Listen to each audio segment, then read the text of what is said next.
2014 में अगर मेरी याददाश्त सही है, यूपी जैसे बड़े राज्य में या 2-3 बार बीजेपी की सरकार रही, बीजेपी 10 लोकसभा सीटों की पार्टी बन गई थी। कोई कल्पना नहीं करता था कि बीजेपी का रिवाइवल वहां होगा। एसपी बीएसपी के बीच पूरी पॉलिटिक्स बटी हुई थी। वहां पर आप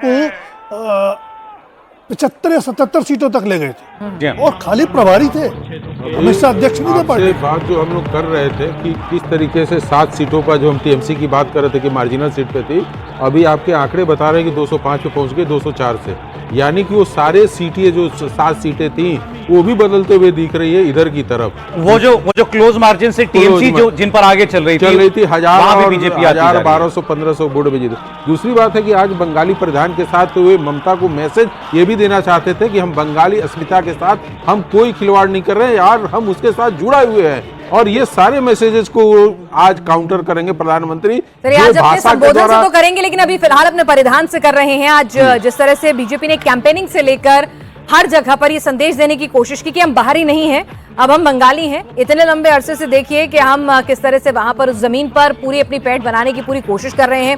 शुभेंदु अधिकारी को आगे रखा, बाहर से कोई दिल्ली का नेता जवाब नहीं देता था अगर ममता बनर्जी आरोप प्रत्यारोप की राजनीति करती थी। वहां पर अगर मछली को मुद्दा बनाया गया तो माछ भात कैंपेन के दौरान भी खूब खाया गया, खूब मछली लेके प्रचार किया गया। और आज जब जीत का जश्न था तो सबसे पहले बीजेपी मुख्यालय जो कलकत्ता की बात करें वहां से सबसे पहले मिष्टी दही बाहर आई, फिर माछ भात का लंच हुआ और रसगुल्ला खाया गया। झालमुड़ी वहां पर पूरे कोलकाता में जगह जगह मोदी झालमुड़ी करके वहां पर बांटी जा रही है। और यहाँ पर देखिए कि मैसेजिंग यहाँ पर भी है।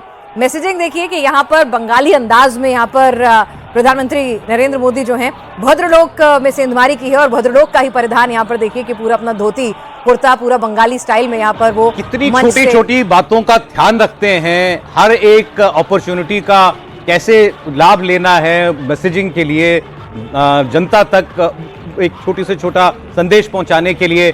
आज इसकी चर्चा हम लोग कर रहे हैं, वो किस परिधान में आए, क्योंकि वो कुछ लोगों के लिए हमें दिखाई दिए। और जी हम लोग कैंपेनर नरेंद्र मोदी की अक्सर बात करते हैं, वो स्टार कैंपेनर हैं, सबसे बड़े मास लीडर हैं, लेकिन कितने बड़े पॉलिटिकल मैसेंजर हैं उस पर अगर आप ध्यान देंगे तो वो इलेक्शन में जो सिंबल दे जाते हैं, मैसेज दे जाते हैं। झालमुड़ी का देख लीजिए, ये उन्हीं के दिमाग की उपज हो सकती है। जिस दिन सेकंड राउंड की वोटिंग थी, सेकंड फेज की, सिक्किम में थी, कोई और भी गेम खेल सकते थे। फुटबॉल खेला, क्यों खेला? बिल्कुल तो बंगाल का सबसे बड़ा गेम फुटबॉल है।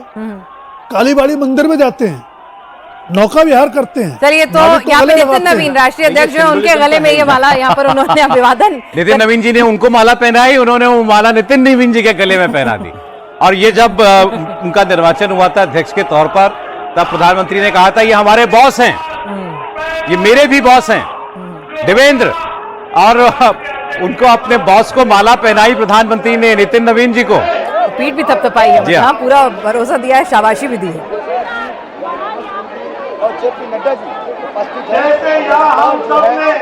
देवेंद्र आपको आवाज मिल रही है? जी सौरभ, मैं आप कह रहा था कि बड़ी इंटरेस्टिंग तस्वीर देखने को मिली। नितिन नवीन जी ने प्रधानमंत्री के गले में फूलों का हार पहनाया और मोदी जी ने वही हार नितिन नवीन जी के गले में भी पहना दिया, पीठ भी थपथपाई उनकी। बिल्कुल सौरभ, और इससे आप समझ सकते हैं कि प्रधानमंत्री नरेंद्र मोदी की जो पॉलिटिक्स होती है बीजेपी के लिहाज से वो किस रूप में होती है, कि कैसे वो अपने लोगों को मजबूत करते हैं, ताकत देते हैं और सिस्टम को कैसे मजबूत करते हैं। अभी क्या है, पार्टी के राष्ट्रीय अध्यक्ष है नितिन नवीन जी, और उस स्थिति में प्रधानमंत्री नरेंद्र मोदी की लगातार ये कोशिश है कि आपको ध्यान होगा कि जिस दिन उनका जब चुनाव हुआ था तो उसके बाद जब उनके कमरे में लेकर वो गए थे तो भी उन्होंने पीएम ने खुद कुर्सी आगे करके नितिन नवीन जी को चेयर पे बैठने के लिए आग्रह किया। और आज आप देख रहे हैं कि इस शानदार जीत की सफलता का श्रेय बीजेपी के राष्ट्रीय अध्यक्ष नितिन नवीन जी को माला पहना कर वो दे रहे हैं। तो ये वो एक आप कह सकते हैं ना कि बड़ा ऑप्टिक्स होता है पॉलिटिक्स में, कि कैसे आपको सिस्टम को मजबूत करना है, वो पीएम ने दिखाई। और दूसरी चीज सौरभ आप देखें कि प्रधानमंत्री नरेंद्र मोदी बीजेपी दफ्तर में पहली बार ऐसा हुआ है जब वो धोती में आए हैं, और ये वो धोती है जो कि बंगाली धोती होती है, यानी कि जिस बात को लेकर टीएमसी के लोग ये आरोप लगाते थे बीजेपी के ऊपर, नैरेटिव चलाते थे कि बंगाल का कल्चर अगर बीजेपी शासन में आ गई तो ठीक नहीं रहेगा। आप देखें कि यहाँ पर बीजेपी के राष्ट्रीय मुख्यालय दिल्ली में प्रधानमंत्री नरेंद्र मोदी बंगाली धोती और बंगाली पटका डालकर यहाँ पर आए हुए हैं।